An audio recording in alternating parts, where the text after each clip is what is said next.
Hola a todos, les habla Andrés Cervantes y bienvenidos sean a mi canal Arquicultura. Para nadie es un secreto que las religiones abrahámicas son las más practicadas en el mundo.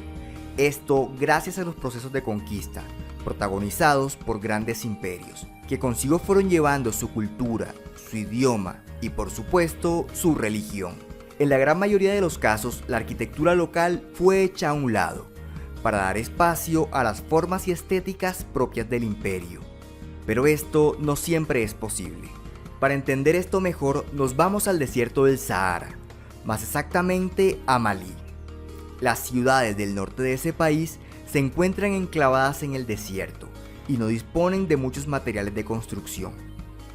Pero a pesar de las adversidades, se las han arreglado para construir haciendo ladrillos de adobe, con arcilla, paja y manteca de karité. Esta última dándole cohesión e impermeabilidad a los ladrillos, porque aunque la lluvia no es frecuente, solo basta un poco de agua para poner en peligro la estructura. Luego todo era cubierto con un enlucido irregular, con esquinas redondeadas, dándole su forma característica. Así se construyeron muchas ciudades en toda la región, pero por su ubicación e importancia comercial, la más famosa de estas ciudades es Tombuctú. En 1312, Musa I es coronado como Mansa de Malí, un título equivalente al de emperador. Este fue el primer Mansa completamente musulmán, y poco a poco el Islam empezó a permear en la región, por lo que naturalmente se empezaron a construir mezquitas. En Tombuctú tenemos 3, y veremos cada una de ellas.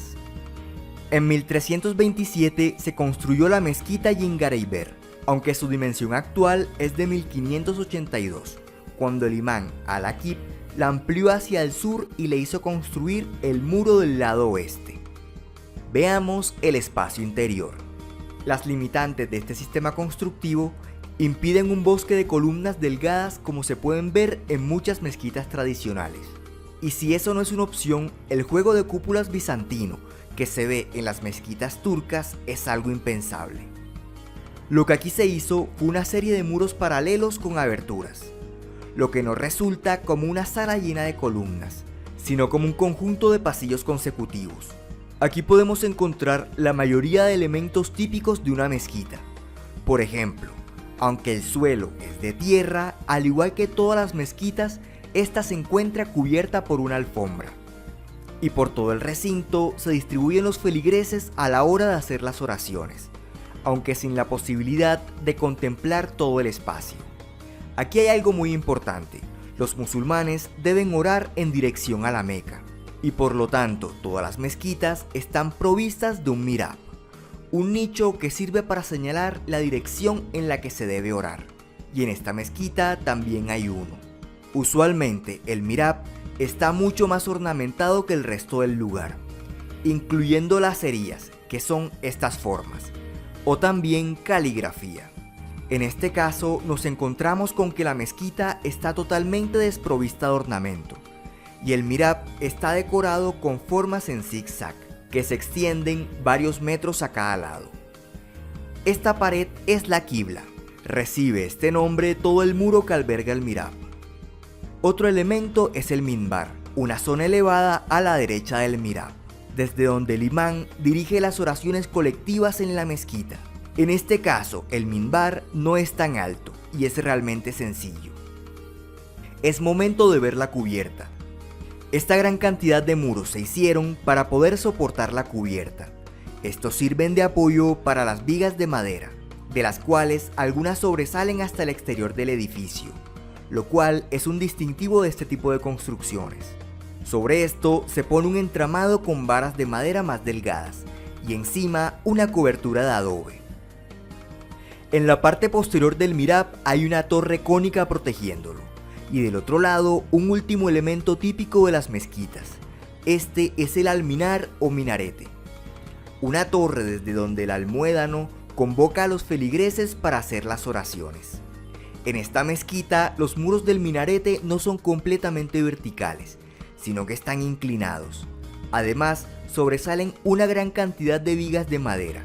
Estas aligeran el peso del edificio y además absorben la dilatación de la estructura por los cambios de la temperatura.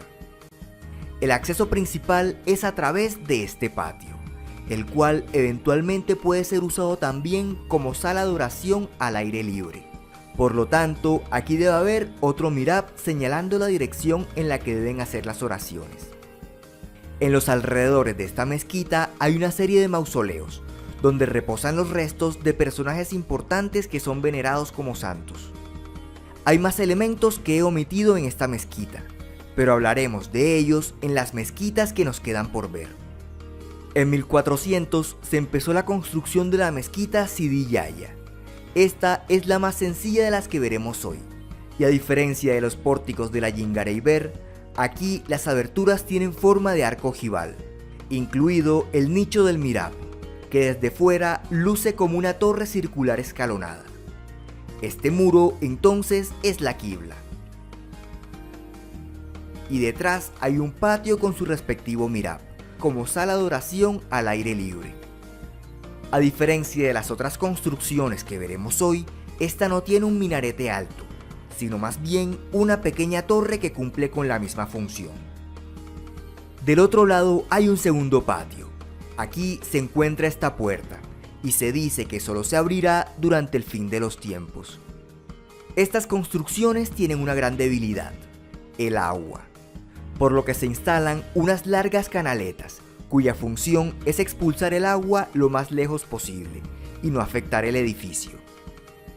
La última de las tres grandes mezquitas de Tombuctú se encuentra al norte de la ciudad, la mezquita de Sankore, de 1578, y también hizo parte del plan de restauración del imán al-Aqib, que hizo demoler la mezquita existente y construir un patio con las dimensiones de la Kaaba, la construcción cúbica negra que se encuentra en medio de la gran mezquita de la Meca. Es decir, que si pudiéramos llevarnos la Kaaba desde la Meca hasta Tombuctú, cabría perfectamente aquí, pero obviamente eso no se puede. Acá nuevamente tenemos el mihrab, con una torre circular escalonada, y en el patio dos pórticos, con un nicho en medio, también como un mihrab en el exterior. Otro elemento típico de esta arquitectura son los contrafuertes, los cuales generalmente sobresalen, no solo cumpliendo una función estructural, sino también aportando a la volumetría y estética de la fachada. La característica más notable de esta mezquita es su torre, ya que tiene los muros mucho más inclinados, casi pareciendo una pirámide. Una parte importante de las mezquitas es la madrasa, que básicamente es un centro de aprendizaje. Estas tres mezquitas como centro religioso y las múltiples madrasas asociadas a ellas como centro académico hicieron de Tombuctú un importante destino en su época dorada, entre los siglos XV y XVI, usualmente agrupándose las tres mezquitas bajo el nombre de la Universidad de Tombuctú. Cuando vemos estas técnicas constructivas ancestrales, suele aparecer la siguiente duda: ¿cómo serían los edificios de la actualidad construidos con estas técnicas? Y en este caso tenemos una respuesta más o menos aproximada. Para ello debemos movernos hasta la ciudad de Yené, a unos 360 kilómetros de Tombuctú. Su mezquita del siglo XIII había sido destruida en 1834 por las lluvias. Se reemplazó por una mezquita más modesta, la cual se demolió en pleno siglo XX para reconstruir la gran mezquita de Yené. Todo el edificio está elevado sobre una plataforma para proteger la mezquita de las crecientes del río. La plataforma está bordeada por un cerramiento decorado con pináculos. La sala principal es un gran recinto rectangular, atravesado por largos muros con pórticos de arcos ojivales, y a diferencia de las mezquitas de Tombuctú, esta tiene muchas ventanas. Del otro lado está el patio, bordeado por una galería. En todas las fachadas hay accesos, excepto en la principal. Esta es la quibla, y tiene 3 mihrabs, además un pequeño minbar. Sobre cada mihrab hay un minarete. Estos son rematados por un ornamento, que por su forma es llamado huevo de avestruz. En este edificio nuevamente aparecen los contrafuertes, que sobresalen un poco más arriba del muro, y de este lado un pórtico, dándole jerarquía a estos accesos. Un último elemento son las vigas de madera que sobresalen por toda la fachada, las cuales, además de las funciones ya mencionadas, sirven como andamio permanente para hacerle mantenimiento al edificio. De hecho, existe un festival anual llamado Crepissage, que significa enlucido, donde toda la población coopera para reparar los daños superficiales del edificio. En el año 1988, Tombuctú fue declarada Patrimonio de la Humanidad por la UNESCO, y también las ciudades antiguas de Yené, abarcando en estas dos declaratorias las 4 mezquitas que hemos visto en este video. Sin embargo, por el crecimiento urbano, la desertificación de la zona y las tormentas de arena, en 1990 fueron incluidas en la lista de patrimonio en peligro.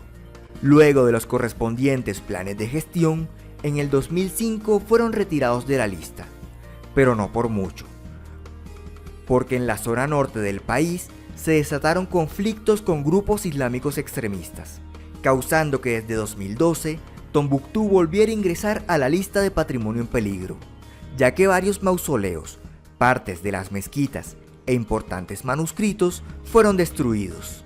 Con la intervención de Francia en el 2014 se logró estabilizar el norte de Malí. El líder del grupo yihadista que destruyó Tombuctú se declaró culpable en 2016 y su juicio fue el primero procesado por la Corte Penal Internacional por destrucción del patrimonio de la humanidad. Las condiciones de la región aún no son óptimas, pero artesanos locales e historiadores, con la ayuda de la UNESCO, se dan a la tarea de reconstruir los edificios perdidos y salvaguardar lo que queda. Y bueno, esto ha sido todo por hoy. Si te gustó, no te olvides de darle like y compartir con tus amigos. Y para que no te pierdas de próximos contenidos, suscríbete a mi canal de YouTube y sígueme en las redes sociales de Facebook e Instagram. Les habló Andrés Cervantes, hasta la próxima.